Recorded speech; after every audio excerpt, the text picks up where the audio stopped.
So currently, I am waiting on my computer to finish updating because it decided that auto updates needed to happen at 7:45.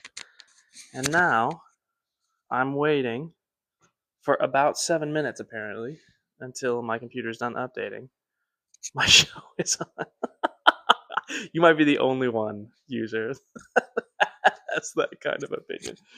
We're going to be starting about 8 minutes late because my freaking computer decided it needed to download a new update and restart uh, literally 10 minutes ago or 15 minutes ago, and it decided um, that several minutes, when it said this could take several minutes, it decided that several minutes was actually going to be like 20 minutes. And so we'll get started a little bit late. I've got 20 questions again tonight, though. We're going to be going over gait deviations and contributions to those gait deviations. And so those will be the first 10. And then the next 10 are all research questions. And so I have to be honest, the research questions were probably some of my least favorite questions that I've ever written, ever. But that's not a big deal because I actually think that they're pretty accurate to what the board's exam would. I think they're pretty representative of research questions on the boards. And so here in about 6 minutes, when my computer gets done updating, I will get it booted up and we'll get started. But while we wait, is there anything outstanding to you guys that you have questions about regarding content areas that you're still struggling with, or just key points that you feel like you're having a hard time getting stuck in your head? On my last Pete, I didn't get a single EBP question right. Can you tell me what EBP is? I'm just gapping on that acronym. Evidence-based practice? Is that right? That's pretty wild. Oh, you didn't get one right. For some reason, it just processed in my head. I didn't get a single question asked. Okay.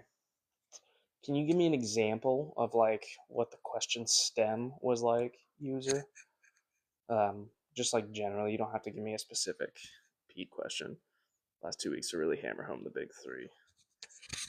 Yeah, for sure. I was kind of gonna put some feelers out tonight and just figure out what you guys wanted to focus on for the last, because we're a little over 2 weeks out, so really we only have 2 more nights. What's up, Trent? We really only have 2 more Sunday nights of this, and so I want a positive correlation. Yeah, those are chip shot questions. When it's asking you get this figure, when you're looking to see if there's a correlation, and it's going to ask you does this indicate strong positive, strong negative, weak positive, weak negative, or no correlation, things like that. But if you guys want me to focus on the big three for the last 2 weeks before the January boards on the 27th and 28th, that's totally fine. I'd be more than happy to do that. But I kind of wanted to just get a feel for the room of how you guys felt. Trent, you jumped in just a little bit ago. My computer decided it needed to update the OS at 7:40 or 7:45. So I'm waiting 4 more minutes for this to finally get done rebooting. I've been struggling with SCI Asia, the interpretation of the filled out sheet. Is that what you mean?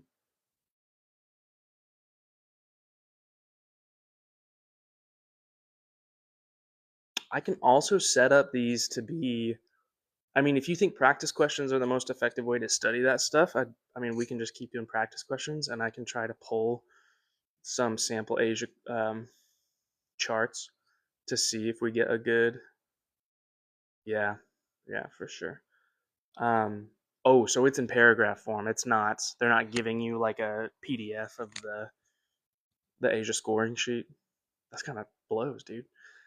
Um, but if you want me to go over specific topics or concepts as more of a teaching moment rather than a exam question moment, C6 Asia P, then yeah, I could do that, but I'll just kind of let you guys decide.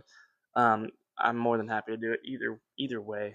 Night school doesn't just have to be practice questions. If you guys think there's a better way that I can help facilitate learning. But if you guys have friends, classmates taking the boards exam, and they're just trying to play cleanup on some topics, then feel free to low key though. It's always C6A or B. Feel free to share this with anyone tonight. Do you offer one-on-one tutoring? I don't because I don't have the extra time. Because I try not to do anything that makes me feel like I would have to charge to make it worth my while. And so if I didn't have to treat in clinic 40 hours a week, right, and take care of my daughter and help my wife out, then I probably would be more down to just do that sort of stuff pro bono. But unfortunately, I don't have the time. I've got several irons in the fire. That's why it took me until today to get last week's night school posted to YouTube. And I didn't get any practice questions posted this week. Can you explain the difference in foot positions like calcaneal eversion versus forefoot inversion?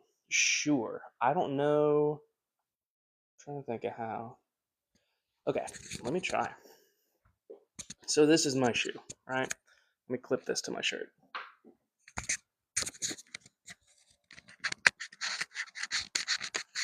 So usually they talk about calcaneal eversion and forefoot eversion or inversion in regards to like, usually it's like the calcaneus is doing one thing, so how is the forefoot compensating?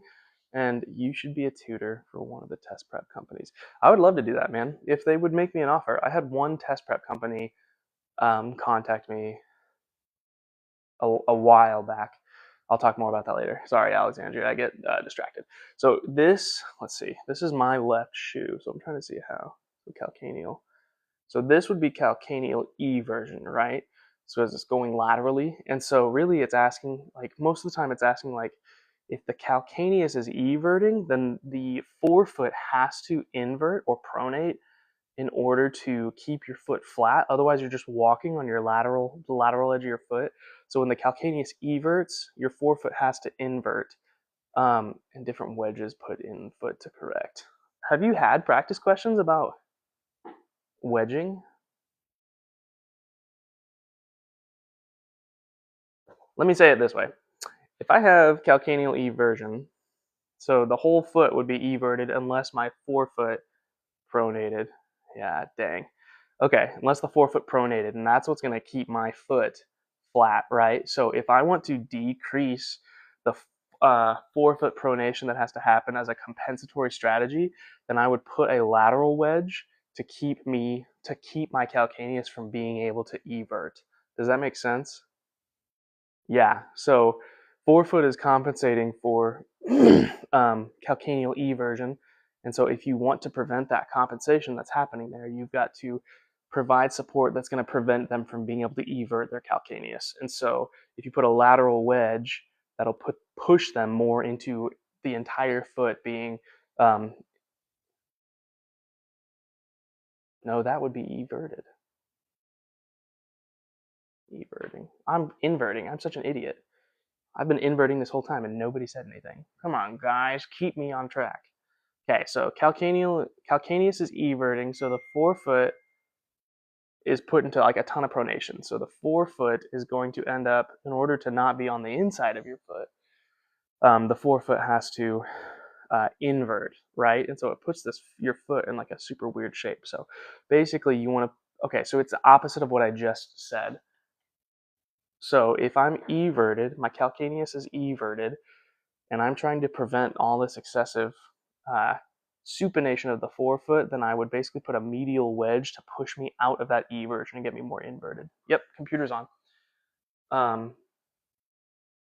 So that's basically the thought process. So your forefoot is going to compensate for whatever the calcaneus is doing. And so, but that can cause undue stress on all your tissues, right? And so I think just think about what you would need to do to the calcaneus to prevent that forefoot compensation.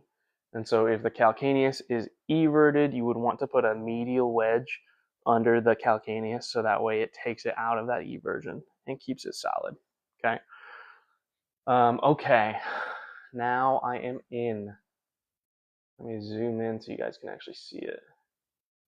And then I may have to up. Can you guys see that all right? Do I need to increase the font? Yeah, of course, Alexandria. If you guys have any more questions like that, I'd be happy to take time away from just talking through questions if you want. I'm going to go ahead and increase the font size. No, the answers are covered. I know, because last time I scrolled too far, it looked like a stinking idiot. Can you guys see it okay, though? Zoom in a little more. See if I can zoom in. I don't know if I can zoom in more than... Hold on. I'll try to zoom in like 250. No, it won't let me. So give me 1 sec. I'm going to turn this around because when I highlight this, it's going to show the answers. So give me 1 sec.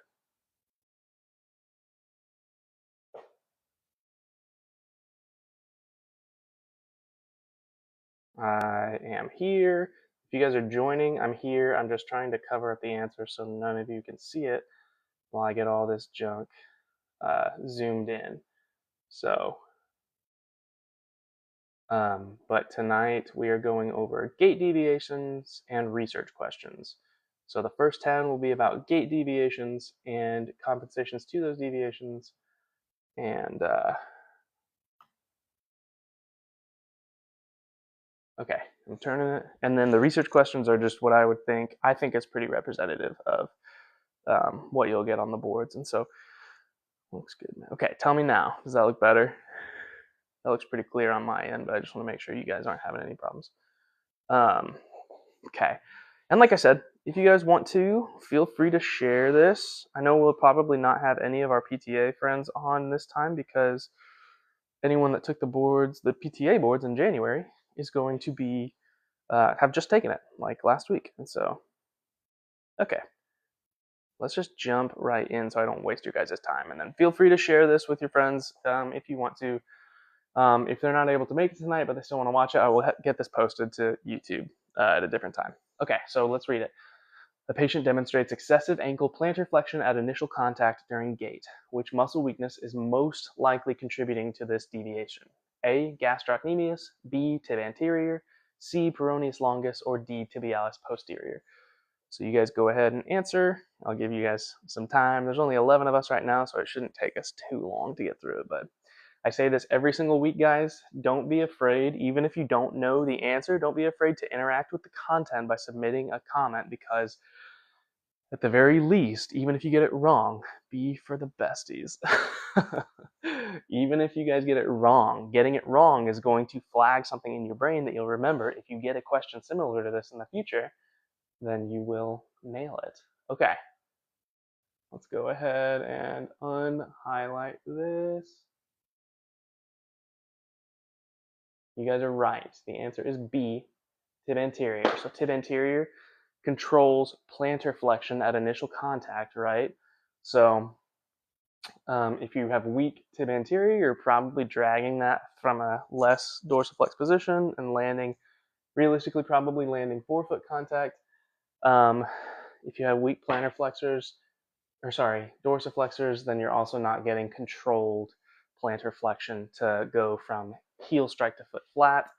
Gastroc is going to affect push off, peroneus longus, everts, and plantar flexors, so I don't expect that to be affecting primarily with initial contact in plantar flexion, and then tib posterior works to plantar flex, invert, and provide arch support. So again, not super convincing of an answer, frankly. All right, number 2. That one clear? Perfectly clear? I don't have Instagram. Oh, sorry. You guys are just having a conversation. Could it ever be possible for it to be a false negative? And if so, what then? What do you mean, false negative? Like related to the last question, or are you talking about something completely different? While you type, I'm going to go ahead and jump into the next question. During mid-stance, a patient demonstrates genu recurvatum. Which impairment is the most likely primary cause? A. Quadriceps weakness, B. Hamstring tightness, C. Weak plantar flexors, or D. Hip flexor tightness? 6 weeks into HEP, no improvement. I'm not going to lie to you, Matt. I'm still pretty confused. 6 weeks, not making improvement. What about that would make them a false negative? Maybe I'm just confused by the way you're phrasing that question.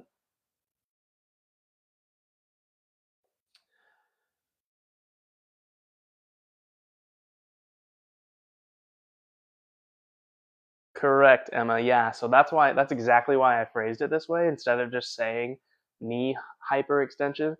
When you get on the boards, don't be surprised if they're using words like coxavera, coxavalgus, genuvalgum, coxaverum, coxavalgum, genuvalgum, genurecurvatum. Um, don't forget that.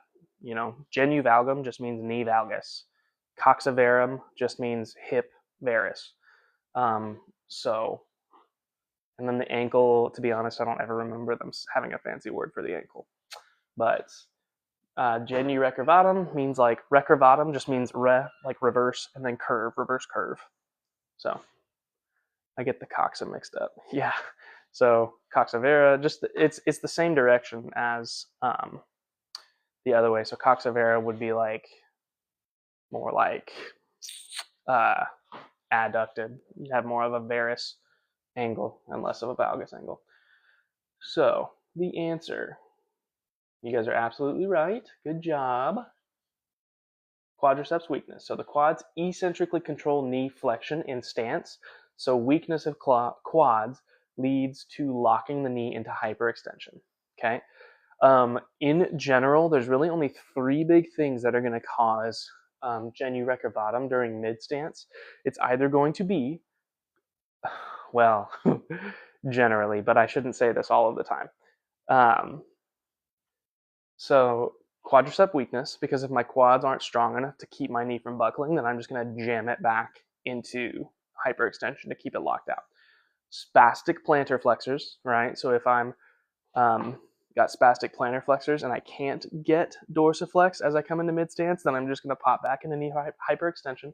Or tight plantar flexors for the exact same reason. If I've got really tight plantar flexors, then I can't get over top into that dorsiflexion to take me to neutral. I definitely can't get into that 10 degrees I need at terminal stance.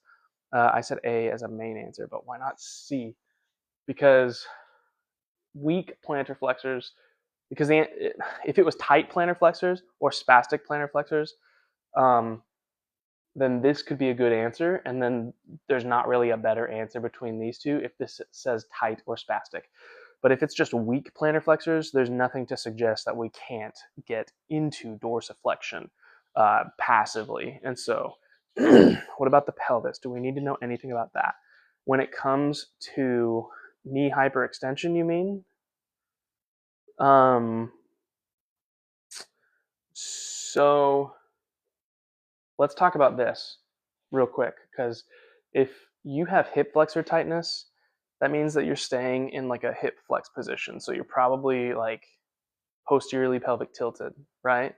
And so if I'm posteriorly pelvically tilted and I'm going back into knee hyperextension, I'm going to fall forward. Like realistically, hip flexor tightness is going to pull me more into knee flexion than knee hyperextension, because I need to flex my knees to keep my balance from just being crazy forward, right? And so if you have, it's really, really, really uncommon in neurologic rehab with neurologic gait patterns to have like a resting anterior pelvic tilt. That's because many of these people are spending time in wheelchairs, or they're just spending time sitting, and so they're much more likely to have tight hip flexors than tight hip extensors. And so more often than not, they're going to have a posterior pelvic tilt. I would not be worried about the boards asking about anterior pelvic tilt with knee hyperextension. Yeah. See what else? Hamstring tightness limits extension. So again, you're going to be more in knee flexion. With hip flexor tightness, that's going to force me to kind of put myself into more knee flexion. And then weak plantar flexors, weak plantar flexors would more likely cause difficulty with toe off, right? And so being able to propel my limb forward. So does that make sense? Is there anything that I said that's like, that was confusing and I don't know that I get it? Or anything? Does that all make sense? We happy with that answer? If you guys don't answer, I'm just going to assume yes, but I'm going to feel real awkward about it because no one said anything. But I'll move on. Okay, number 3. A patient with a history of stroke demonstrates circumduction of the right lower extremity during swing phase, which impairment most directly contributes to this deviation? A. Weak hip extensors. B. Limited knee flexion. C. Excessive ankle dorsiflexion. Or D. Weak hip abductors.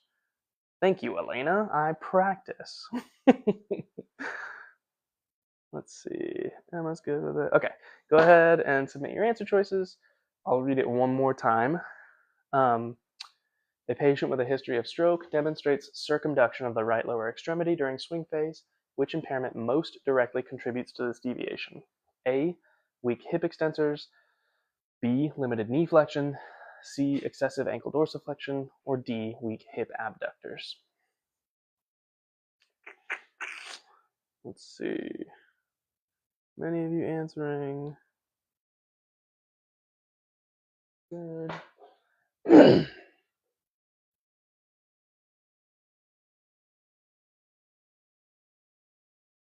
Hey, Austin, what's up, dude? Wasn't sure if you're going to be on tonight because you just took your boards this past week. I hope it went well. Will you find out in the next couple of days if you passed? Okay, let's go ahead and go over the answer choice. I want to see, so user 15432789. Steppage gait is not with excessive ankle dorsiflexion. I'll talk a little bit more about that in just a second. Yeah, I'm talking to you, Austin. People find out Tuesday his score. Awesome. Very cool. Well, thanks for joining tonight, even though you probably don't need it. I'm sure you passed your test, but it's good to have you. So let's go ahead and see the answer. B, limited knee flexion. Okay, so what that realistically means, if knee flexion is limited, that means that their hamstrings are weak, right? And so when you step through, if you don't have the strength in your hamstrings to flex your knee, then even if you have adequate dorsiflexion, if you don't have 60 degrees of knee flexion when you swing your foot through, your toes are going to catch anyway. So in order to compensate for that, you're going to swing your leg out in that circumducted pattern. Now, what you said, user, about steppage gait is another way to compensate for foot drop or decreased dorsiflexion, like active dorsiflexion range of motion. And so more often than not, I see steppage gait with just weak dorsiflexors, not tight plantar flexors. Would C possibly be a crouch gait pattern, or is that the same as steppage pattern? No, it could be crouch pattern. I see, so again, let me say, patients with a history of a stroke, I see way more TBI in cerebral palsy patients that have excessive ankle dorsiflexion. Very, very, very few stroke patients that I've ever seen have, I don't know if I've seen any stroke patients that have excessive ankle dorsiflexion. Most of the time, they've got decreased ankle dorsiflexion either because of weakness of their dorsiflexors or spasticity of their plantar flexors or tightness of their plantar flexors or maybe some combination of all three, right? So nice job, Austin. Crouch is spastic hip adductors and excessive plantar flexion. So excessive ankle dorsiflexion, you're probably going to have, you probably have a lot of, that sounds a lot more like cerebral palsy type gait. I didn't even look through the answers. Compensates for poor limb clearance. So limited knee flexion compensates for poor limb clearance because we know, because of our Ranchers Los Amigos chart, right, that we need 60 degrees of knee flexion to clear the toes. Even if we have neutral, like the ability to get to neutral with dorsiflexion, but we don't have 60 degrees of knee flexion, we're not clearing those toes, okay? Hip abductors would cause a Trendelenburg gait, not circumduction, so it can't be D. Weak hip extensors doesn't affect limb clearance, and excessive ankle dorsiflexion would lead to more knee buckling during foot flat of stance. So like if you have excessive ankle dorsiflexion and you get to foot flat and you get really over those toes, then you're more likely, especially in combination with like weak plantar flexors or weak quads, you're probably more going to have knee buckling. But this is just to distract you guys. Don't get, when we're talking about circumduction, if there's more than enough dorsiflexion, they're not going to be circumducting to compensate. Yeah, for sure, Trent. So keep in mind, circumduction happens when either there's not enough knee flexion or not enough dorsiflexion, or both. Let me know if my mic goes out. It shouldn't because I charged it last week, but if it does, holler at me. Okay, a patient demonstrates a Trendelenburg gait during stance on the left leg. Which muscle is most likely weak? A, left glute max, B, right glute medius, C, left glute medius, or D, left quadratus lumborum?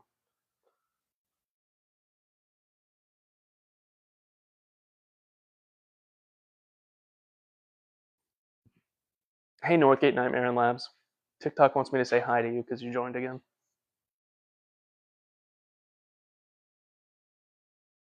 Okay, I'm going to read it again. A patient demonstrates a Trendelenburg gait during stance on the left leg. Which muscle is most likely weak? A, left glute max, B, right glute med, C, left glute med, D, left quadratus lumborum.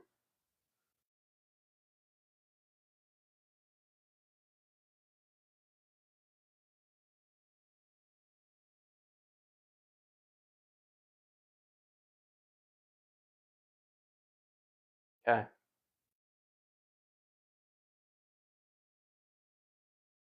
All right, the answer is C, left glute med, right? So I don't know if this question would be better if it said what side of hip drops.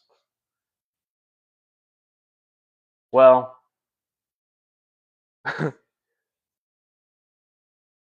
what side of the hip drops? Okay, so you're in left stance phase, right?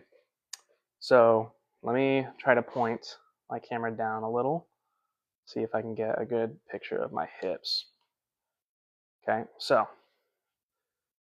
I'm in left stance phase, okay? This is Trendelenburg, right? So if it says left stance phase, you view a Trendelenburg, then you should know which side of the hip drops, right? So if I'm in stance phase, do it this way. Make sure you can see my waistband. If I'm in stance phase on the left and I have a Trendelenburg gait, then that means that this is what you're seeing when I'm in stance phase on the left, right? So the right side is dropping if there's a Trendelenburg with stance on left leg, right? So if my right glute med is weak, you would not see this happening in left stance. You'd see it happening in right stance, right? And so it's got to be the left glute med that's weak.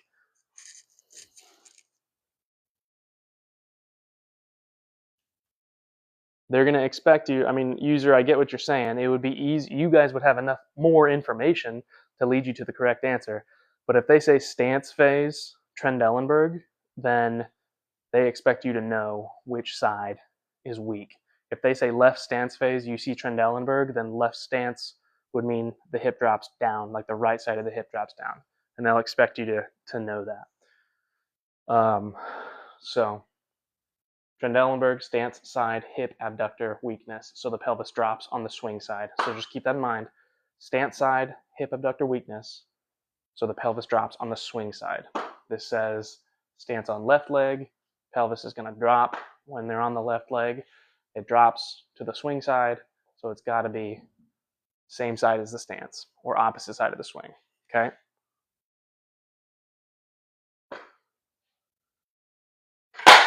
Oh, heck. Whoops. I just scared my dogs. Glad that didn't crack my screen super bad. No cracks. Yeah, thank God. I haven't even paid this stinking phone off yet.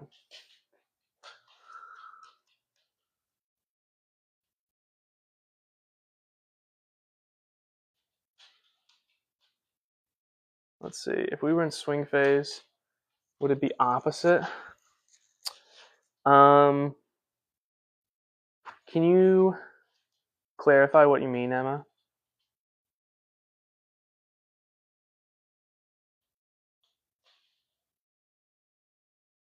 I know, dude. It's because it's sitting on a small little end table from my couch, and then the stand is like, I mean, it's probably like 3.5 feet that it extends.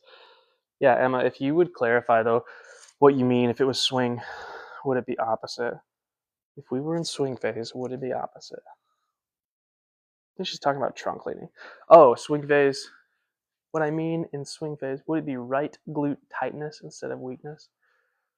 Um, if your hip, I'm still a little confused, but let me try to answer it the way I think.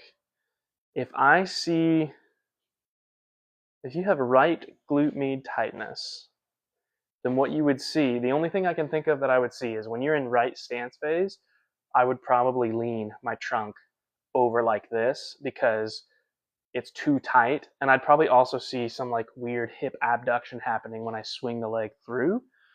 So it would kind of be like almost like a circumducted gait, and then the trunk would lean over, and then you'd circumduct or abduct as you pull through. Um, Compensated Trendelenburg. Okay, yes, talking about trunk. Yeah, so if you have tight glute med, then whichever side it's tight on, the whole trunk is gonna, realistically, the whole trunk is gonna lean toward that side. Um, there is a compensation for a Trendelenburg gait, which is not related to hip abductor tightness, and that's just what Austin Gordillo said, where instead of letting my pelvis drop, I just lean over, so that way it can't drop, so that way it doesn't have to hold my weight up. I'm changing the lever arm. So you can see that compensation to overcome a Trendelenburg. Would hip adductor tightness that causes Trendelenburg would be hip adductor tightness that causes Trendelenburg, not abductor tightness. Yeah, hip abductor tightness would not cause Trendelenburg. Potentially hip adductor tightness could, I suppose, but I would probably be more in, I don't know that you'd probably see, I think your body would compensate the way you wouldn't have the Trendelenburg. I think you would just have like probably more likely scissoring gait and a lot of trunkal sway to clear the foot, so that way you're not just like kicking the back of your heel. It would cause scissoring gait if anything. Yeah, I agree with you too. 55, 68, 50. I love saying all these numbers. Okay, is this clear as mud to you guys? I don't want to move on until you all feel good about everything. In swing, yes, but what about stance? Hip, adductor, tightness during stance. Maybe. Yeah. Uh, I could see that, but um, that's a really uncommon compensation that I see regularly. A lot of times when I have people that have significant adductor tightness, they're not even functionally ambulating, or significant adductor spasticity. They're not functionally ambulating. And so I don't expect the boards to ask you about that because that's really nuanced. I expect them to ask you about the regular stuff that you'll see, the more likely that you'll see. Keep telling myself the board wants us to know entry level. It's true. Yeah, so quarter, I think it could happen that way, like with cerebral palsy, like what Ria said. But that's really nuanced. I wouldn't expect them to ask you about a Trendelenburg related to adductor tightness. They're going to ask you, like, what's the most common reason for it. But you're right, Emma, you're right. They want you to know entry level. And so that try not to think that they're asking you about something incredibly nuanced. Because more than likely they're not. And if they are, it's probably one of those test questions that's not going to get graded, that they're just vetting, that somehow made it through. Hey, Fielding. I don't remember. Are you the one that told me to get the mic? I feel like it's been a little while since I saw you. I was just under the impression that each impairment could be related to an agonist weakness or antagonist tightness. Sure, potentially, potentially. But I, I guess the best way to answer that question is because it's so much less common. I wouldn't even expect them to put adductor tightness as an answer choice, because it's not usually the causative factor. What is this new trend with fascia? Could you explain why people are so fixated on it? Honestly, that's a whole conversation, and I don't want to spend a ton of time talking about trends. I want to try to make sure I make it through these questions because that's kind of what I figure is the most bang for your guys' buck. I don't want to feel like I'm wasting your time. Um, we can talk about that later sometime, but I don't want to talk about that on NPTE Night School. But good question. I think that there's too much to that conversation. So let's go ahead and talk about number 5. Which gait deviation is most commonly associated with weakness of the plantar flexors during terminal stance? A. Decreased step length of the uninvolved limb. B. Increased hip flexion during swing. C. Excessive ankle dorsiflexion at initial contact. Or D. Increased cadence. And I'm not trying to just like pass by the Zarzar XD. I'm not trying to just like pass by and disregard your question at all. I just think that's uh,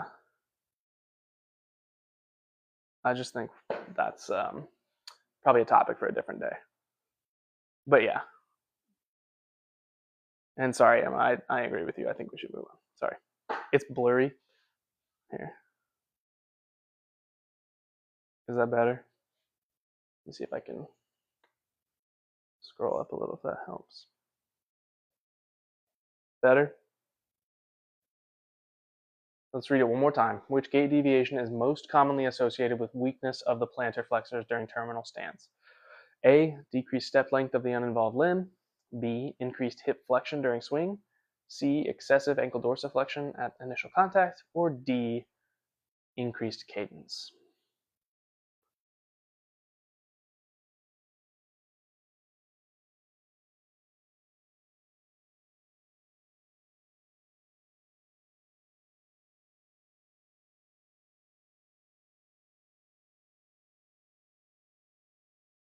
Okay, let's go ahead and talk about the answer.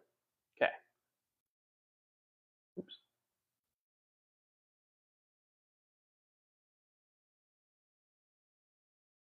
So the answer is decreased step length of the uninvolved limb. So with weak plantar flexors, you're going to have poor push off and you're going to have a shorter contralateral step length.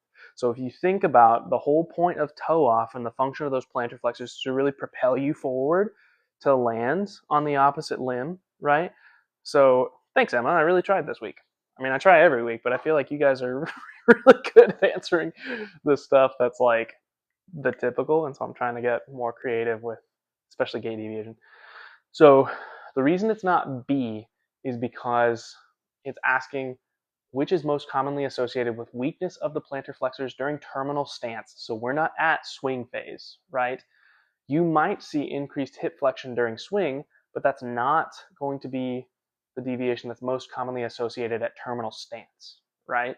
So if you have, well, I shouldn't even say that because you have, this is talking about weakness of plantar flexors. It's not saying anything about difficulty with dorsiflexing, right? So you wouldn't even necessarily have increased hip flexion during swing. But if you don't have the strength in your plantar flexors to really push you forward far onto the landing limb, then you're not going to have the momentum to take that big step. So you're going to get a smaller step on the strong side because the weak side can't propel you forward enough to take an adequately sized step.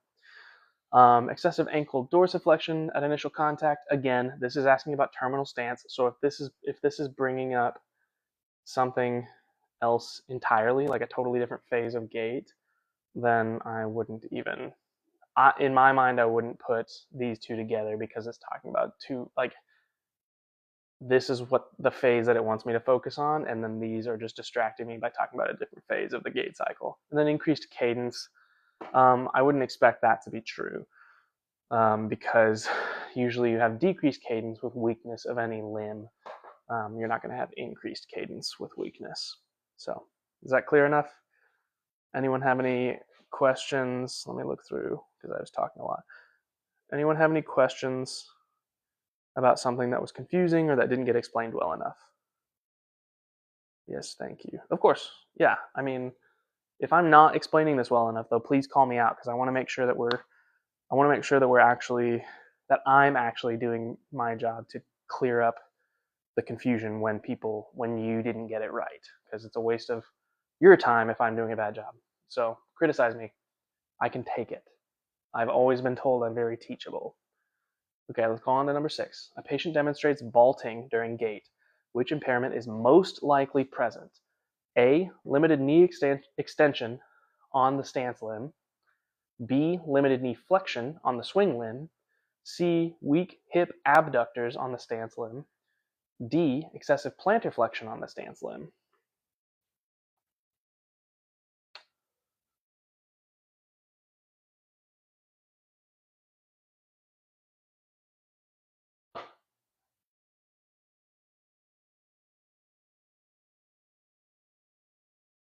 So remember, it's saying, so a patient is demonstrating vaulting during gait. Okay, so vaulting is the compensation. Vaulting is not the impairment. Okay? Vaulting is the compensation. It's not the impairment. So now it's asking, when you see this, what impairment do you think the vaulting is compensating for? So now that I've said that, let's see if anyone wants to change their answer.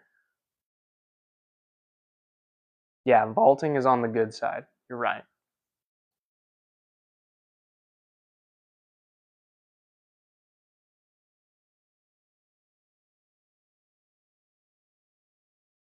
And this is a super common compensation that I see in my stroke patients that, like, let's say that they've already gotten an AFO or I've helped them acquire an AFO. And so I know for a fact that their ankle is hitting that neutral as they swing through, but I still see them vaulting on the stance side. And so I see this all the time, and it is incredibly frustrating as a PT to try to figure out how to get the right stuff to turn on to prevent that vaulting from want to happen. Okay, this is, I guess, another hard question. The answer is B, limited knee flexion on the swing limb. Let me tell you why. Okay, a lot of you said D, excessive plantar flexion on the stance limb. That's not the impairment. This is describing vaulting, right? Vaulting is not the impairment, it's the compensation that happens as a result of limited knee flexion, right? So in my patients who have had strokes that affects the limb, when I get them in an AFO or I wrap them into dorsiflexion assist, they still catch that toe. And so in order to make sure they don't catch the toe, they vault on the good side because they can't bend their knees enough. Their hamstrings won't turn on hard enough to bend that knee. Or it's a coordination issue where the quads, the rectus femoris, is trying to be a hip flexor, and then the hamstrings can't overcome the pull of the knee extension that rectus femoris has. And so they vault, okay? So just keep in mind, vaulting is the compensation. So if it says which impairment, vaulting is not an impairment, it's a compensation, right? The impairment is what is happening that's causing the patient to vault, okay? And in that regard, it's limited knee flexion. Now, it could also say limited dorsiflexion, because that could also be a reason that they vault, right? They could vault because they can't dorsiflex to get the toes up, okay? But that wasn't an answer choice here. Weak hip abductors, that has nothing to do with vaulting, so that could have been an easily eliminated one. And then limited knee extension on the stance limb. I've never seen anyone vault when they have limited knee extension. They either do this crouched gait or they abduct or circumduct the affected side. But here, the vaulting is happening on the stance limb, which is usually the sound limb, right? And so I wouldn't expect there to be limited knee extension unless this is a super involved patient that maybe has like Parkinson's disease as well, or they had a failed round of TKA rehab or something like that, or limited hip flexion 2, right?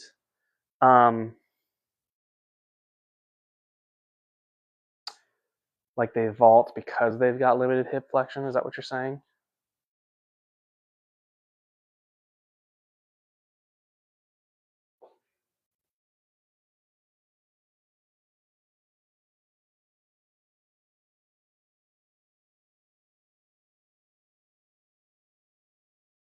Like weak hip flexors causing limited hip flexion.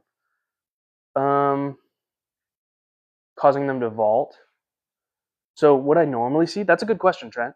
What I normally see with weak hip flexors, I don't normally like if that was the only deviation. So let's assume that there's no weakness of knee flexors, right? And there's no weakness of dorsiflexors.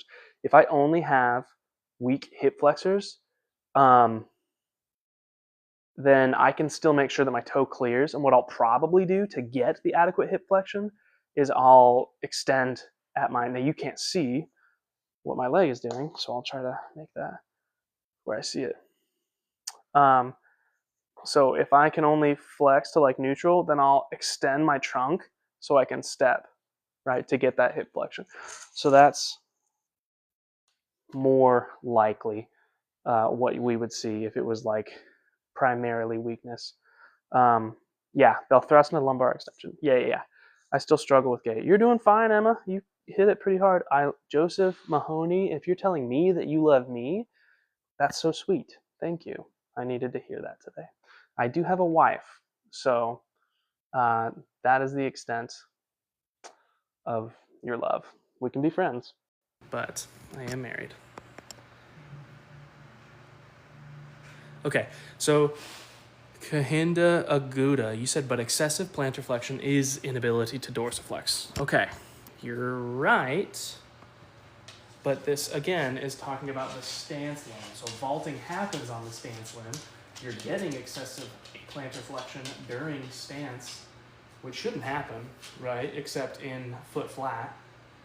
But as you come across through mid stance, you're vaulting to clear that foot. So excessive plantar flexion is decreased ability to dorsiflex, or dorsiflexion isn't happening. But again, this is talking about the stance limb, okay, which is the sound limb if they're vaulting with it. And so it's not an inability to dorsiflex necessarily the stance limb, it's just the stance limb is compensating, right? Because they can't flex their knee enough to clear their foot. So they vault, so they don't need that much knee flexion. Okay, does that make sense? I think I recall excessive trunk flexion as hip flexion compensation too. Please let me know your thoughts. Excessive trunk flexion would actually be a compensation for limited hip extension, right? So if I flex forward, then basically hip neutral can be all the hip extension I need in order to get that trailing limb to get far enough behind me for me to be able to take another step. If I have excessive hip flexion, then weakness of my hip flexors, I would limit even more, right? Because I'm already taking up a certain amount of hip flexor or hip flexion range of motion. So I would take even a smaller step. So I wouldn't be able to get adequate hip flexion to take a step if I've already taken up so much of the range of motion that I actually have available. Does that make sense?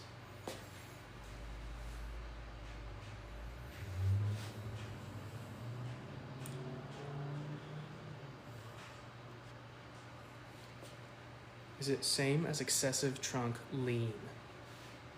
Is what the same as excessive trunk lean?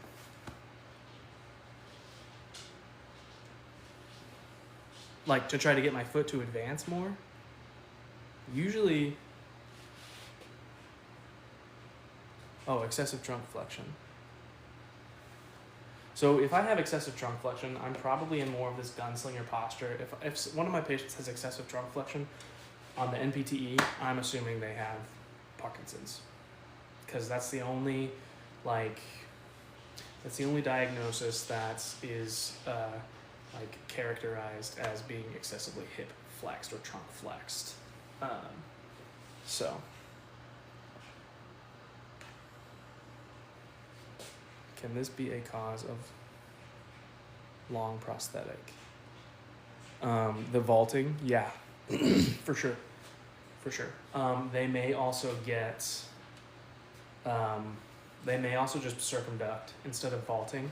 They may just circumduct the long prosthetic to get it around. But yeah, they might vault to clear a long prosthetic. Good question.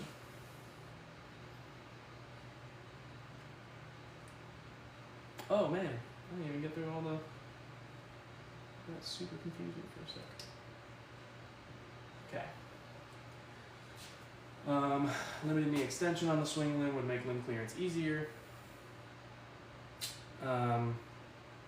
Eliminating need for the vault. The weak hip abductors on the stance limb would more likely cause circumduction. Sorry, I didn't finish typing this out. More likely to cause circumduction, and excessive plantar flexion on the stance limb isn't the impairment, it's the compensation, which I said several times. Okay, good to go. Hip hike as well, potentially on prosthetic side. Yep, absolutely right, Quarter.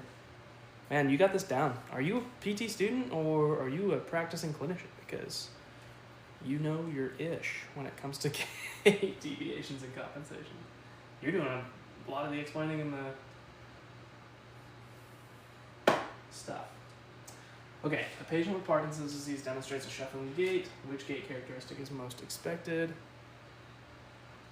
A, increased base of support. B, decreased step length. C, excessive lateral trunk lean. Or D, increased hip extension at terminal stance.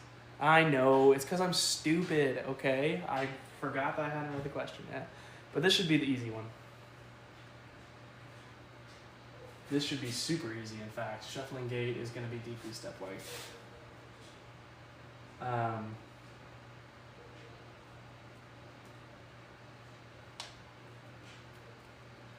So let's talk about the rest of the answers. Increased base of support is not a characteristic of Parkinson's disease. I don't expect excessive lateral trunk lean because their problem is they don't do a good job of creating large amplitudes of movement, so I don't expect to see that. The other thing too is they tend to be in this gunslinger posture, so they're hip flex, knee flex, they're not having trouble clearing their feet, they're having trouble getting a long step, right? And then I don't expect increased hip extension at terminal stance. In fact, I expect decreased hip extension at terminal stance because of tight hip flexors. Gait is fun. If we're talking cardiopulm, that's a different story. Gait is fun. Gait's fun because I can't tell you how many people every single day, whether I'm at work or not at work, that I'm just watching them walk just to see if I can make a guess at why people walk the way they walk. I've noticed a lot of people with, like, fit people too, with early heel rise, and they either have an odd motor firing in sequence that causes that early heel rise, or they really care about leg day and they work the crap out of their calves, because I think that they're excessively tight, leading to early heel rise. Okay, I won't show the answer on this one, I promise. Which deviation would most likely be seen with hip flexor weakness during gait? A, excessive posterior pelvic tilt during swing. B, decreased knee flexion during loading response. C, trunk extension during terminal stance. Or D, increased ankle plantar flexion at toe off. This is your question, Trent and Quarter. Already 10.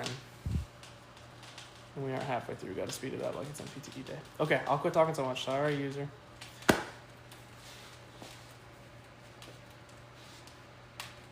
Which deviation would most likely be seen with hip flexor weakness during gait? A, excessive posterior pelvic tilt during swing. B, decreased knee flexion during loading response. C, trunk extension during terminal stance. Or D, increased plantar flexion at toe off. User, I don't expect the research questions to take anywhere near as long as the gait questions, because with research it's pretty much definitional.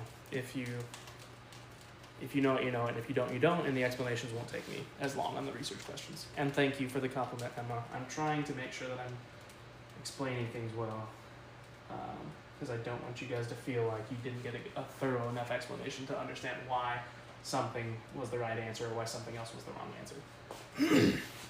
Okay, let me do this puzzle real quick, otherwise they're going to kick me off this live. I don't know how many of you know this, but when you're on live for about an hour, it makes you slide a puzzle piece over, so that way it's not just people randomly doing lives. Okay, go ahead and show the answer. The answer is C, trunk extension.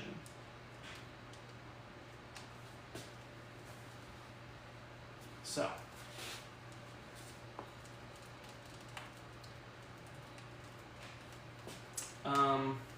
hip flexor weakness promotes trunk extension to passively advance the limb, right? That's going to be the most common compensation that you see. Decreased knee flexion during loading response. I wouldn't expect to see that. I would expect to see that with weak quads. Or sorry. Decreased knee flexion during loading response. I would expect to see that, yeah, with weak quads or spastic plantar flexors or tight plantar flexors, okay? Increased ankle plantar flexion at toe off. Again, I wouldn't expect to see that with weak hip flexor weakness. I don't expect to see excessive posterior pelvic tilt during swing either, because again, that would require a hip flexor contraction to get, along with abdominal contraction, right?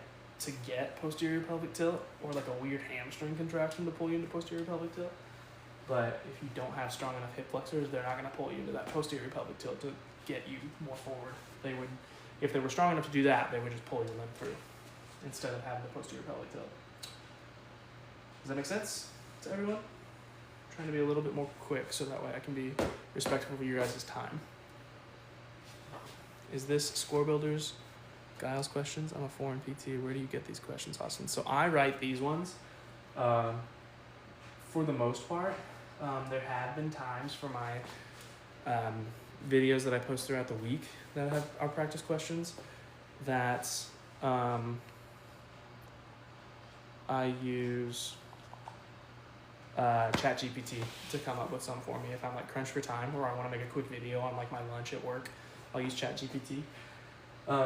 ChatGPT writes some pretty good questions. Sometimes I catch problems in ChatGPT's questions and I'll be like, you got this wrong. And it'll be like, oh, good call out. You're right. We did get that wrong. So that's why it's important to know your stuff and not just rely on AI. But yeah, these are things that I write that I think are adequately reflective of the boards. Number 9, during loading response, a patient demonstrates excessive knee flexion. Which impairment is the most likely cause? A, quad weakness, B, hamstring weakness, C, plantar flexor weakness, or D, hip abductor weakness. During loading response, a patient demonstrates excessive knee flexion. Yeah, I wouldn't use chat over like a legitimate study materials course, but if you needed extra practice questions because you just wanted to study more practice questions and you didn't want to use up like one of your Score Builders tests or something, I think chat is a pretty good resource to use. Just know that it's not always going to be adequately reflective of like what a human can produce because sometimes chat will throw stuff in there that's like, oh, that's definitely wrong. Not all the time. And sometimes I'll have chat write me something and I'll fix the problem myself and just update it. Okay. Many of you are answering. What's the best source for practice questions? Kyle Rice has a podcast where he puts out practice questions weekly. Any of your old practice tests are good practice questions. There's a PT365 app. The PEAT is like the best practice tests you guys will take. I do want to talk, I'm going to go ahead and show the answer. I want to talk briefly at the end about the PEAT. Okay, quad weakness. So quads eccentrically control knee flexion during loading response. And so if you get excessive knee flexion, you're probably like lurching into this because your quads are having a hard time eccentrically controlling, so you get a quick jerk Hamstring tightness could cause excessive knee flexion. Sure. Hamstring tightness could. Yeah, you're absolutely right. And then you would see hamstring weakness wouldn't, hamstring tightness could. You're right. And that's the thing to remember is they're not going to put two answer choices in the questions where it's like both of those are equally good answers, right? And so, yeah, you're totally right, Porter. PEAT is 100% the gold standard. Passing the PEAT is the best indicator that you will be successful on the NPTE. And that's because they have actually run studies on people who have passed the PEAT and if they have passed, like the number of people that passed the PEAT and the number of people that passed the boards, right? At my school, it's a requirement for us to pass the PEAT. Yeah, it was at ours too, here in Arkansas, to graduate, yeah. Okay. Hamstring weakness would more, I wanted to talk about this, but now that I'm thinking about it, let me look at the last question to make sure. Okay, good. I do want to talk about this briefly. I'm kind of jumping all around the place. I think I might have undiagnosed ADHD. So sorry. I do want to talk about this. Hamstring weakness can lead to knee hyperextension. I want you guys to know this, not necessarily for the boards, but just like clinically speaking. So hamstrings have to co-contract with quads to give you knee stability, so that way you're just not standing in a locked out knee, right? And so if the hamstrings aren't strong enough to keep you in a soft knee position when you're walking, then you're more like your quads will overpower your hamstrings and just push you right back into that locked knee hyperextension, okay? So I did want to point that out. Hamstring weakness would more likely cause knee hyperextension due to poor ability to slow the knee extension, right, and co-contract to keep you in a soft knee.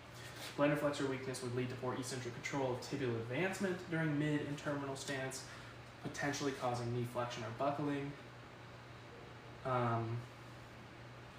but not during loading response. And then hip abductor weakness would lead to Trendelenburg gait. Number 10, which gait deviation best compensates for limited ankle dorsiflexion range of motion during swing phase? A, Trendelenburg gait, B, circumduction, C, excessive hip extension, or D, early heel rise?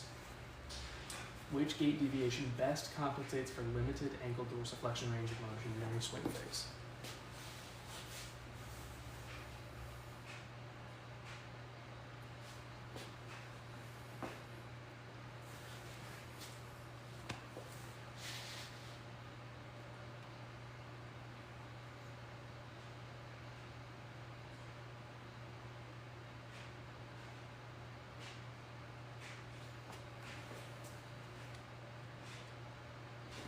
Sorry, I didn't talk for a bit because I was looking at you guys' answers.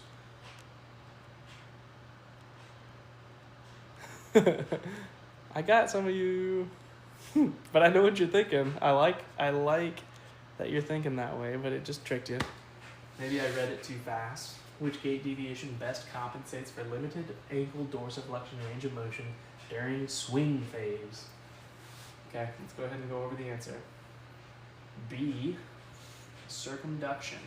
Okay, early heel rise would happen during stance phase if your limited ankle dorsiflexion range of motion is a result of plantar flexor tightness or spasticity, right? But if it's dorsiflexor weakness, we wouldn't see the early heel rise necessarily. But this would happen during stance, not during swing phase, right? We wouldn't see excessive hip extension because of limited dorsiflexion. We would see that if we get went trunk extension to push us into hip extension to throw our weak hip flexor leg forward. And Trendelenburg wouldn't happen because of dorsiflexion. That would happen because of weak hip abductors. Okay, now we are moving on to the research stuff. Does anyone have any questions? How about steppage gait? I didn't have any questions about steppage gait, but just know that steppage gait would happen realistically because of weak dorsiflexors. If quarter says B, then the answer is B. Thought you were going to say terminal stance. Nah, I got you, bud. This is tough. My hope is that if this is tough for you guys, then that will help you to decide to spend some more time looking up gait deviations and compensations for the last 2 weeks of your test. I wouldn't say that it necessarily needs to predominate your studying if you've got other stuff that you're struggling with as well, but notice if you got a lot of them right, then I wouldn't be too worried about overly studying the gait deviations. But if that's something that you're noticing in your practice tests, then make sure you don't neglect that stuff that you're struggling with, because gait deviations are legit as far as orthotics and deviations go. At least you know what your strengths are, quarter. I think that's important. All right, let's do number 11. Which research design provides the strongest level of evidence for determining the effectiveness of a physical therapy intervention? A case series, B, cohort study, C, cross-sectional study, or D, randomized controlled trial?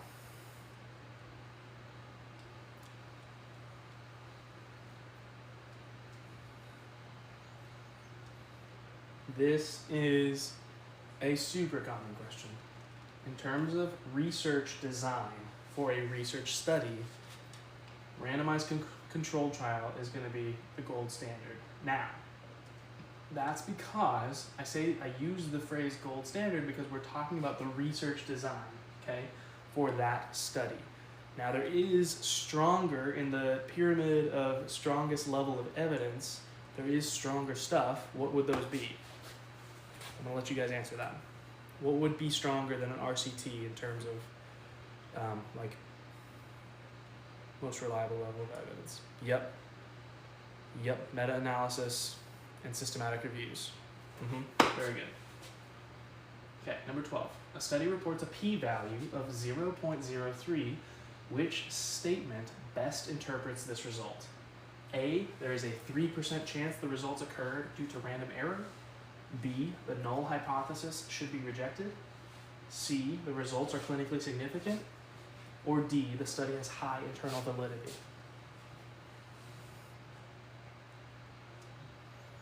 A case series is usually just going over like one person. A case series would be like when you see case, that's like a singular case. And so you're like following one person's case over the course of time. And so because it's just one person, it's not easily generalizable. And so it's not anywhere near as strong, going to produce as near as strong of evidence that can be generalized to the public as an RCT.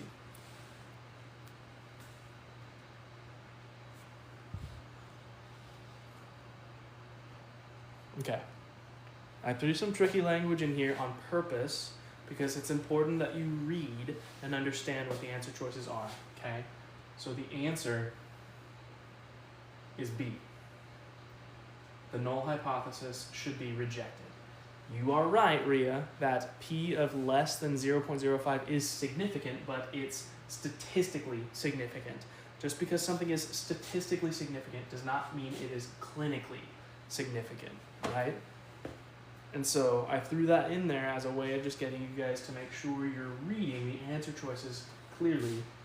If this said the results are statistically significant, then both of these are the same answer, because if something is statistically significant, then we know that the null hypothesis has to be rejected, right? That would be the same thing, but statistical significance does not equal clinical significance, okay?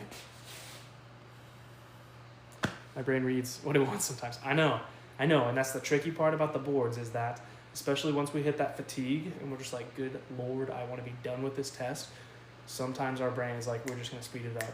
And so I don't want you guys to do that, especially if you're finishing with plenty of time. Make sure you intentionally stop your brain from leading you into making simple mistakes, right?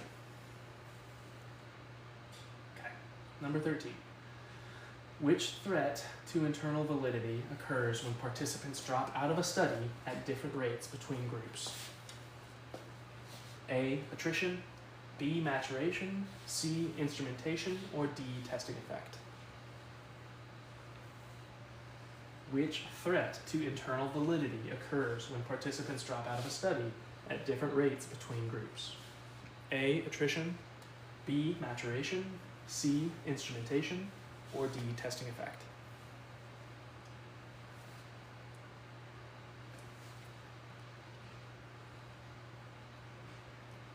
I'll give you guys a little bit more time.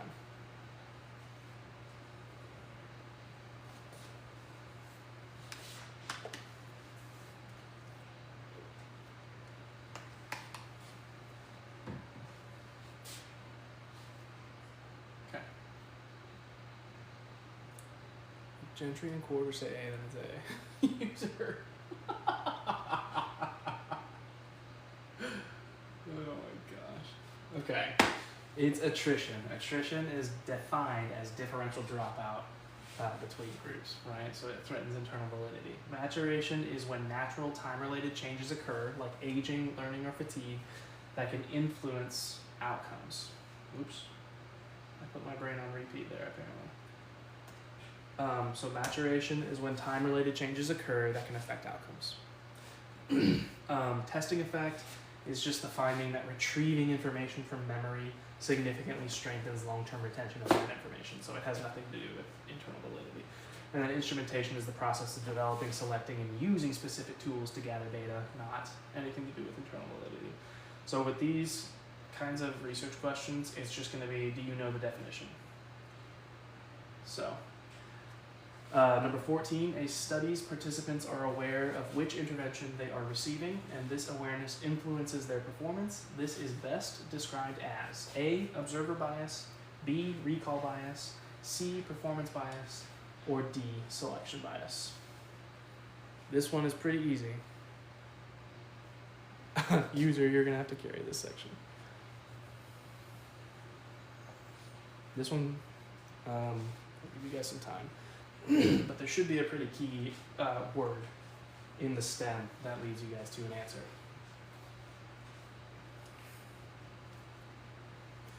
And just remember, stats make up a very small percentage of the boards.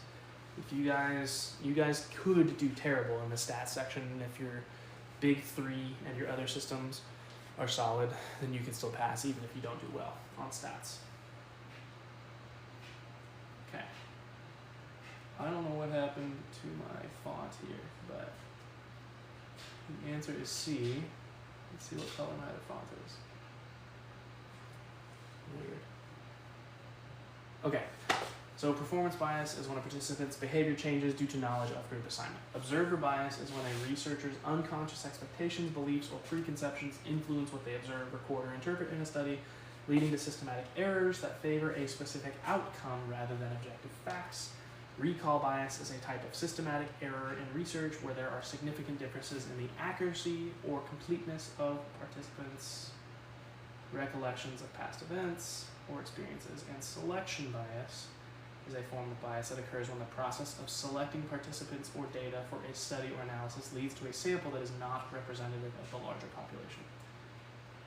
I don't expect you guys to, and the boards don't expect you guys to memorize those definitions exactly, but you need to know what they look like when they happen.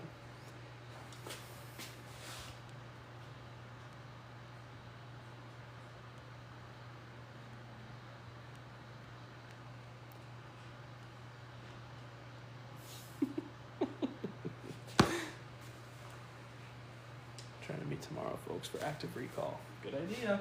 Hopefully this will create a kind of group for people too that helps you guys create online groups to study. I almost uncovered that answer. I'm getting distracted. Number 15, a study comparing two physical therapy interventions finds no statistically significant difference despite a true difference actually existing between the interventions. Which error has most likely occurred? A, type 1 error, B, type 2 error, C, alpha error, or D, sampling bias? I'll read that one more time. A study comparing two physical therapy interventions finds no statistically significant difference despite a true difference actually existing between the interventions. Which error has most likely occurred? A, type 1 error, B, type 2 error, C, alpha error, or D, sampling bias? This one is straight definition too. So you either know what type of error this is describing or you don't. And so I've really got a pretty short explanation for why it's B, because it's type 2 error. we have identified a false negative. So a real difference exists, but the study failed to detect it, often due to low power or small sample size. Sometimes you will also get questions regarding which is a more serious type of error, type 1 error, type 2 error, and type 2 error, is more significant, right? Because if type 2 error is made, then you may, so in the grand scheme of things, like a test may have said a person doesn't have cancer, for instance, or doesn't have a brain tumor, or doesn't have whatever, right? But they actually do. So type 2 errors create much more emergent situations, where type 1 errors are false positives, where you say a person does have cancer or a brain tumor or something, but they actually don't. Now, it may cause distress for the patient, but it's not life-threatening to be told you have something when you don't have it, right? Okay. Snout and spin, that's right, girl. Praying there's not a sensitivity specificity question on the horizon, true dad. Yes, sir. Gentry and Quarter said B, so I know I got it right. So, user, is your plan to just answer before them to see if you get it right? Oh man, dude. The sensitivity and specificity stuff is just confusing because the way the definitions read sound exactly opposite of what we learned about snout and spin. And so I just had to force myself to remember that when it's sensitivity, it sounds wrong. And so I guess the one that sounds wrong to me. I know that sounds stupid, but that's how I got through it. Okay, number 16. A study reports a 95% confidence interval for a mean difference of -1.2 to 3.4. Which conclusion is most appropriate? A, the intervention demonstrates a statistically significant effect. B, the intervention demonstrates a clinically significant effect. C, there is no statistically significant difference between the groups. Or D, the study has low internal validity.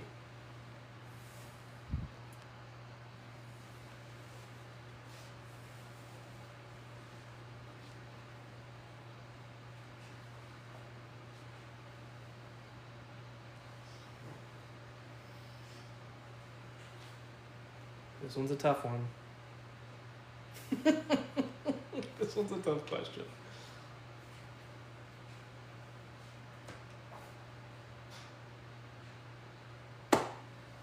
Give you guys some more time to think. If you don't know, you feel like there's no chance you're gonna know, just guess, and we'll talk about it in a second. With confidence intervals, there's one rule that will help you detect what the right answer is, and I'll tell you in just a second. Isn't it that if the interval crosses 0, then it's not significant? Well, Gentry, come on. You just gave away the answer. No, I'm glad you know. So the answer is C. No statistically significant difference, because the confidence interval crosses 0, meaning that the difference could be 0, i.e. no statistical significance is demonstrated. Good job, Gentry. Very, very good. I don't know that I knew that when I took this test. I definitely know it now. But when I took my boards, I don't remember having a confidence interval question either, to be honest. But yes, you're absolutely right. So if the confidence interval crosses 0, there's no statistically significant difference, because what that's saying is the difference could be 0, meaning no difference. Number 17. Which change would most directly increase the statistical power of a study? A, increasing alpha. B, decreasing sample size. C, increasing measurement error. Or D, narrowing inclusion criteria.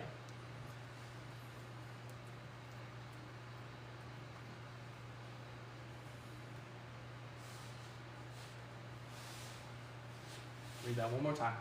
Which change would most directly increase the statistical power of a study? A, increasing alpha.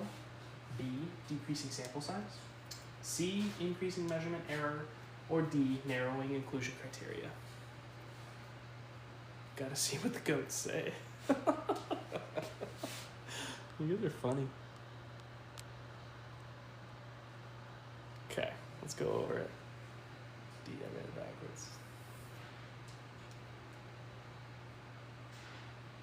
Okay.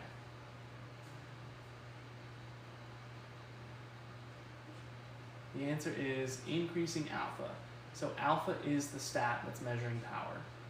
Okay? So if you increase alpha, you're going to increase the power. Gentry, you got it, girl. Yeah, good job, dude. You're putting too much pressure on me. Come on. Hi, can I ask if these are the type of questions they'd ask on the boards, like stats and research? Yes. Now, like I said before, I've got 10 questions on here, 10 practice questions regarding research and stats. They are not going to ask you 10 stats questions, and if you get 10 stats questions, some of them are questions that are not going to get graded. So, narrowing inclusion criteria would actually decrease power because it would narrow it so much that the people or the sample being studied isn't largely representative of like the population. So if you narrow inclusion criteria too much, then you're making it too exclusive, right? If inclusion criteria is rigorous, wouldn't that make the study more specific? It definitely would make it more specific, yeah, but because it's so specific, it's not easily generalizable to the population. I like to think the other ones wouldn't help with overall validity.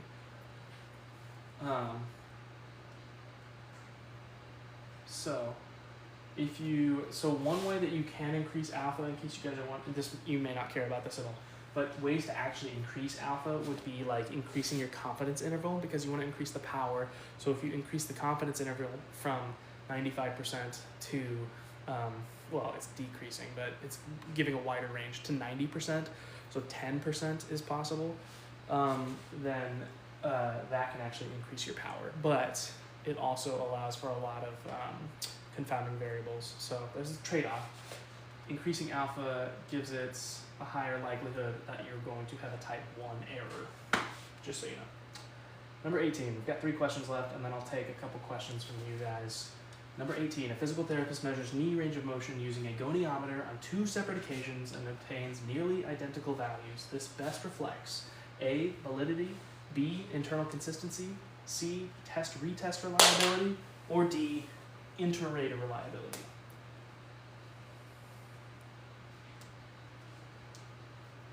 One more time. Oops, dropping my chapstick. A physical therapist measures knee range of motion using a goniometer on 2 separate occasions and obtains nearly identical values. This best reflects A, validity, B, internal consistency, C, test-retest reliability, or D, inter-rater reliability. Okay. Let's go. The answer is C, test-retest reliability. You've got the same examiner, same tool, different times. So different times means they tested it once, they're retesting it again. Inter-rater reliability is the reliability of a tool to be accurate when more than one tester is testing it, or more than one rater is testing it. Intra, like if this said intra-rater reliability, then you wouldn't be able to choose between these two because it's the same thing, right? So I'm not saying intra-rater reliability and test-retest reliability is the same thing. I'm saying that what's happening here is describing both test-retest reliability and effective intra-rater reliability. And so if that was there, this does not give enough of a distinction between test-retest reliability and intra-rater reliability that if this said intra-rater reliability, you wouldn't be able to effectively choose between those two and say that one is better than the other. The easy way I remember inter is multiple people, is international. Yeah, great. Yeah, I always remembered inter like between, like intercede, so it's between multiple people, or more than one at least. Good tips. Yeah, okay, 2 more. A study reports statistically significant difference between 2 interventions with a very small effect size. Which interpretation is most appropriate? The intervention change is clinically meaningful. The results are likely due to measurement error. The difference may not be clinically meaningful. Or the last one, D, I didn't say any of the other answer choices. The study lacks external validity. Let me read it one more time with letters. A study reports a statistically significant difference between two interventions with a very small effect size. Which interpretation is most appropriate? A, the intervention change is clinically meaningful. B, the results are likely due to measurement error. C, the difference may not be clinically meaningful. Or D, the study lacks external validity. Yes, you're all learning. You're all learning. Good job, guys. Okay, so we have one thing that you guys have all definitely learned tonight, is that statistical significance does not mean clinical significance. Statistical significance does not equal clinical significance. Effect size reflects magnitude of change. So, very small effect size, meaning that there may be a statistically significant difference between the two interventions, but it was not very large in magnitude, so that may not be clinically meaningful. Good job, guys. Okay, final question for tonight's night school. A study finds a correlation coefficient R equals negative 0.82 between pain level and functional score. What does this indicate? A, a weak positive relationship. B, a strong negative relationship. C, a weak negative relationship. Or D, no relationship.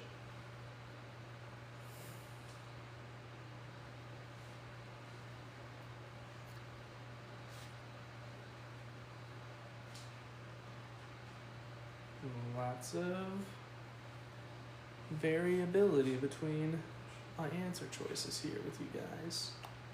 Let me read it one more time. A study finds a correlation coefficient R equals negative 0.82 between pain level and functional score. What does this indicate? A, a weak positive relationship. B, a strong negative relationship.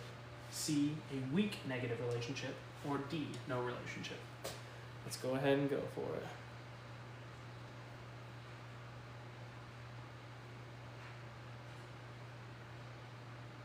Okay, the answer is B, a strong negative relationship. R is close to -1, which indicates a strong inverse relationship. Okay, so quickly, with correlation coefficient of R, if the correlation coefficient is positive, it means that the relationship is positive. If the correlation coefficient is negative, it means that the relationship is negative or inverse. Okay. The closer R is to -1 or 1, the stronger the relationship. The closer it is to 0, the weaker the relationship. Do I post these questions? I'm new here. Well, butterfly silly face. Yes, I do post these. I will post these questions. I'll post like screenshots of them on my TikTok probably tomorrow or Tuesday. And then I will post this live on my YouTube sometime this week. I'll try to do it tomorrow. I don't have anything particularly... Well, no, that's not true. I do have something busy going on tomorrow, but I probably can get it done after my daughter goes to bed. So, I'm also here every Sunday at 9 p.m. Eastern Standard Time, or if you're where I'm from, we just say 8 p.m. because I'm from the Central Time Zone. But yeah, okay. So, we've gone through all 20 of our questions. What time is it? It only took till 9:30. Sorry that the first 10 took so long, but gait deviations just tends to be something more confusing that needs a little bit more explanations when people don't get it. And then research is just, you either know it or you don't, unfortunately, because you either know the definition of stuff or you don't. Do any of you guys have any questions for me before we get out of here? While you guys are potentially typing your questions, I want to say, it's 10:30, time for my beauty sleeps, thank you. Yes, 2 more Sundays, user. People taking the January boards, we've got 2 more Sundays before the 27th and 28th of January when the January boards start. If you guys want me to give you any tips, study tips, based on your recent test scores, I am more than happy if you want to send me screenshots of your practice tests and you just want to know how to direct your studying over the next 2 weeks before the boards for January, for DPT, yes, then feel free to DM me.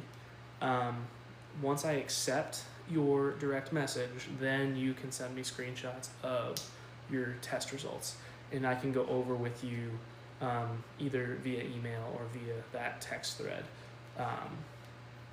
What's on the agenda next Sunday? So because it's the last 2 weeks, early on, when my computer was still loading from restarting from updating, it sounded like doing the big three, so cardio, pulm, neuro, and MSK, just for him. Dang, Rita. Brutal. Yeah, so I'm gonna try to stick to the big three next week, the next 2 weeks. I'll try to. I will make 10 questions of each. I will not do them 10 at a time. I'll spread them all out, so that way we have 30 questions. And if we don't get to all 30 because it just gets too late, then we don't have to do all 30. But I don't want to not get to hit each of them. Can you loop in system interactions? I love CPP. That's my gait. Ah, girl. Can you loop in system interactions? Yeah, for sure. For sure. I can try to do that. You can throw in a lymph and stuff here and there. Okay, I'll try to make it a little bit more representative of the whole NPTE, apart from, dang, I keep dropping this, apart from like the non-system stuff. But cool. All right, dudes. If you guys don't have any other questions for me, we can get out of here. Thank you guys for participating. If you know anyone else that's taking the boards that doesn't come to NPTE Night School, but you think they would benefit from it, or they're just talking about how they need an extra resource, let them know that we're going to be meeting here 8 p.m. Central Standard Time for the next 2 Sundays before your guys' January boards. But thank you guys. You guys have a good week.